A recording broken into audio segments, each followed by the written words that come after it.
360, no scope. Big ult coming out on the side as Safil takes a whole bunch of damage from Ash Jackie and the combined ultimates. Safil and Avaki both sitting extremely low as Millie and Road close in on these two targets. They know they have Safil on the ropes. He only has a heal available. If they can kill him this turn before his bubble comes up, it'll be a big bonus. As Avaki, sitting super low, does get healed up, does have his escape available. Likely just, yeah, there he goes, slipping away to the other side of that wall, breaking line of sight. Right into a really well-predicted shot from Ash Jackie, keeping him low despite his escape. Without that heal from Safil, he would have died. Theria, unfortunately, not getting the predict.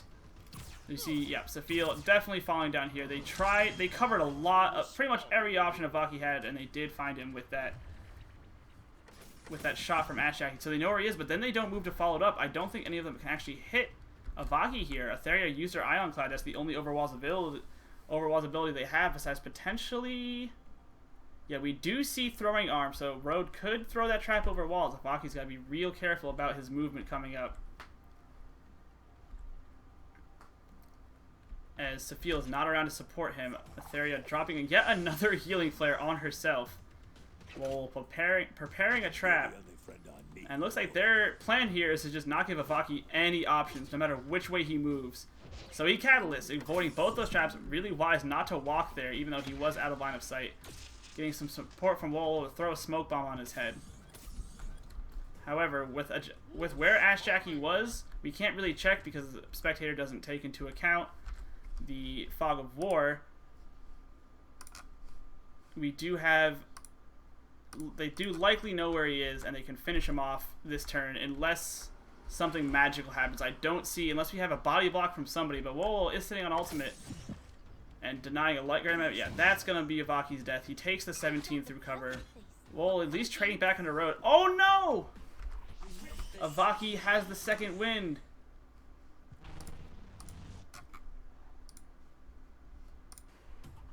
Five turns remaining. Trash still sitting up 2-1.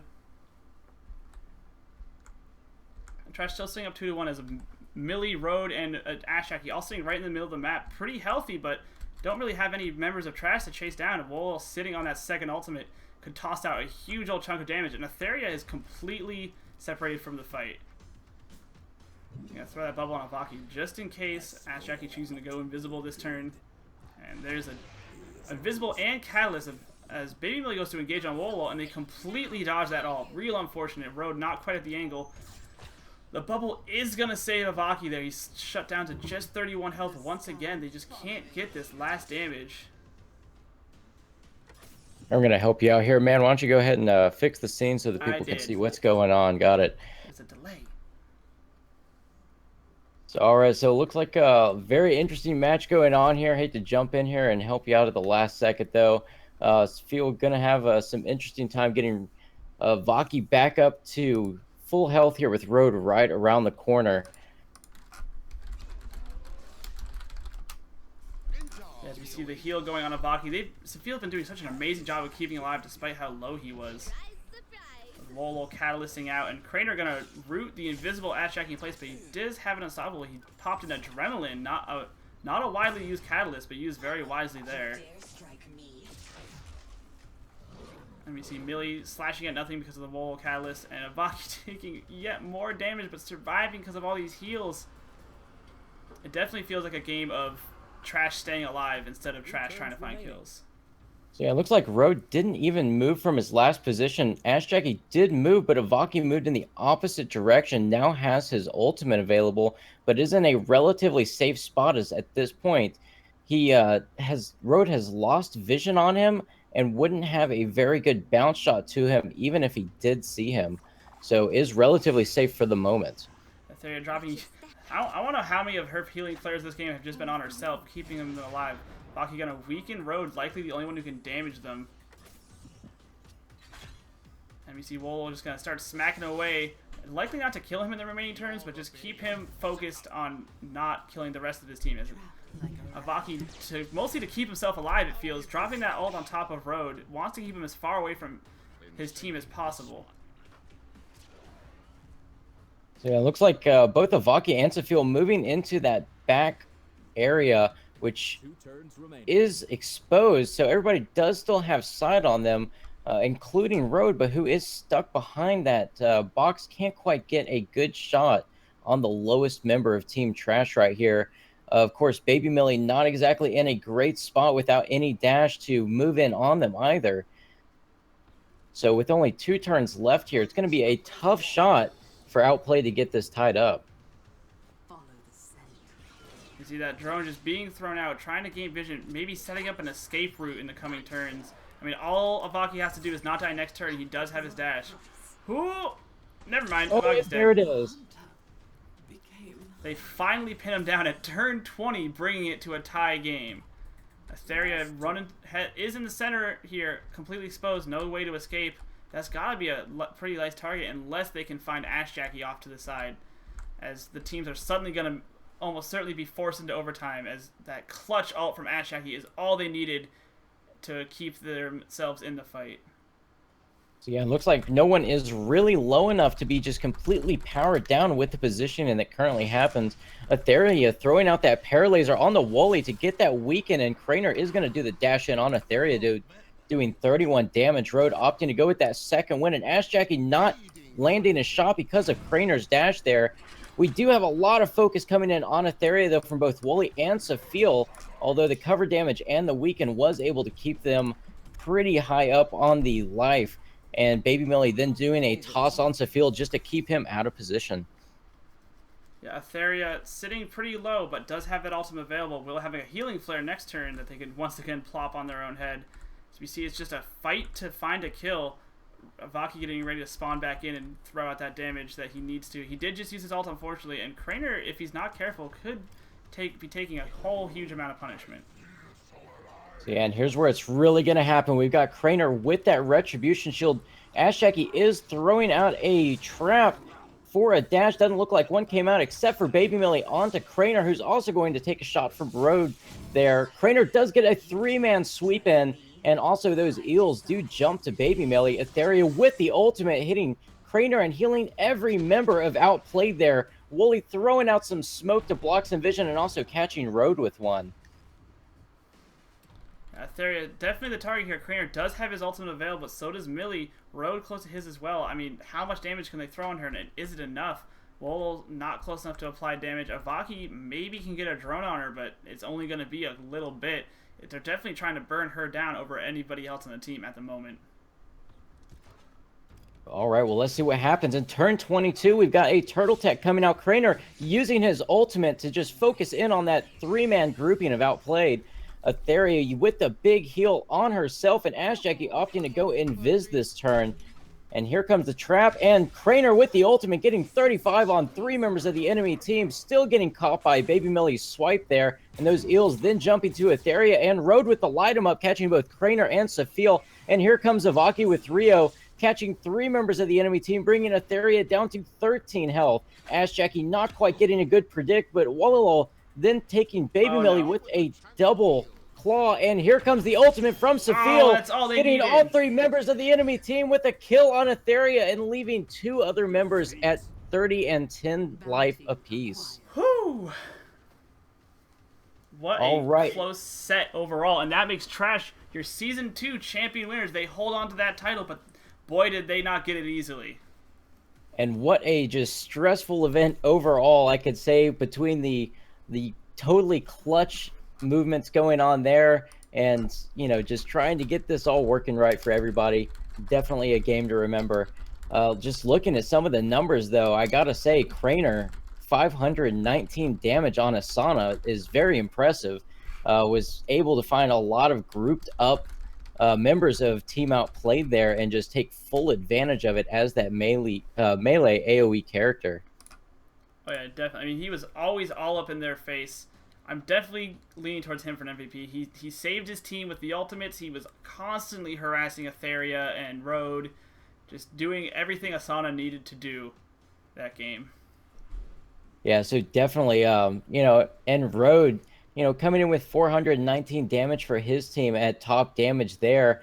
Definitely a close second, really pulling his weight there. Fortunately, didn't get to catch but the second half of the game there. But, just overall, a very, very close game between the two teams. Not even a high death game, despite the fact that it went all the way to turn 22, almost 19 full minutes long.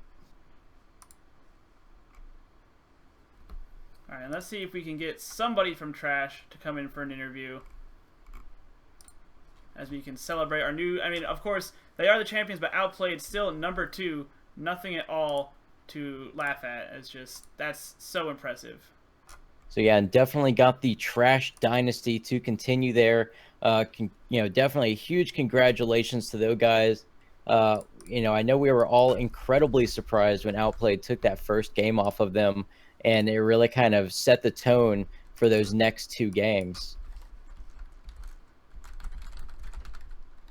All right, let's see who we can get. Did they send anyone our way? Nope.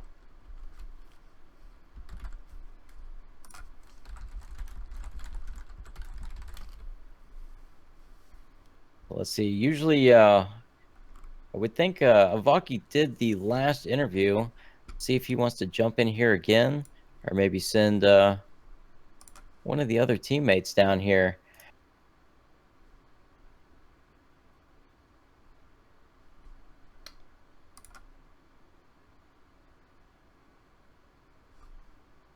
So, but we do apologize to everybody about those technical difficulties. We're trying to get them fixed up as quick as possible. Of course, everything had to go wrong during the finals because we've had such good luck with everything going right for 2 seasons. So everything happened all at once, and not only to one caster, but to both casters who were running the finals. So it was obviously external forces working against us, and that's the story we're sticking with. All right, now we're gonna bring in a couple interview members. Okay. We just start and drag all of Team Trash. Hey guys. Hey. How are you doing? Hey, congratulations, Season 2 champions. Thank you. Yay. That was fun. Yeah? Yeah, Those those the were most fun I've had. real good, close games. All 3 of them. That was fun. My heart.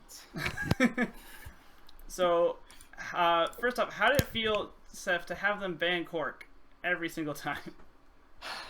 Upsetting, but expected. We all cried on the inside. Yes. Yeah, y'all all I- read? Seth cried more than the rest of us. He actually expressed his emotions. Oh, Seth. So, well, I know one question, because you guys, you haven't played against Outplayed a whole lot. You did play against them in the Season 1 tournament, which, had pretty much the same result, minus a little bit of a difference there. How do you think that, they have changed as a team to come up against you and actually take that first game off of you, which was really a kind of a huge surprise to everybody? I think they've improved a ton since last season. I mean, they improved during last season too, but they've gotten a lot better since then. I think they're great players. Yeah, shout out to Baby Millie here. I think he really this game a lot. I can't say any of them had a bad game. I thought they all played really well in all 3 games. I mean, none of the games really felt like a stomp one way or the other. No, not at all. I mean, They were all super close. What do you guys think it was that let them win Game 1? It was a bad call. Was it all a snowball from you running through that tunnel and taking 3 traps? Yes. We should have not initially, we even knew once we already had input that was a bad move and it shouldn't have happened. So one of those, you put in the move, you lock it in, you're like, I should not have done that kind of Yes. situations. Yeah. Because we were pretty certain that people already knew that we already used Love Tunnel a lot, so the traps coming down there but should have been expected, but no.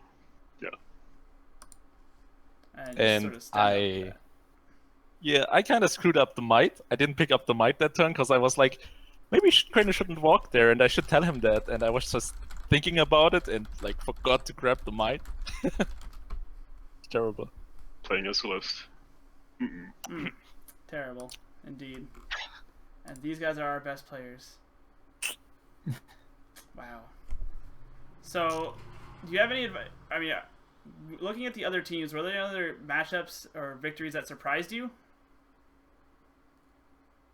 I was a little bit surprised by both quarterfinals matches. Not terribly, but like I was just going into them, I was expecting both of the teams that lost to win them. I don't know about the other guys. Yeah, no, I think it, or used to think the exact same thing. Pretty much. All right, so and it seemed you guys follow that same pick and ban structure every time. Was there anything that could make you deviate from that, or is it you just gonna do that? Well, we did deviate some. We didn't do our same banning. Yeah. We did our same picking for the most part. But we had some strategies for deviating on the ban portion at least. We weren't concerned about them playing Helio. We weren't really concerned about anyone playing Helio. So we took a different strategy on that.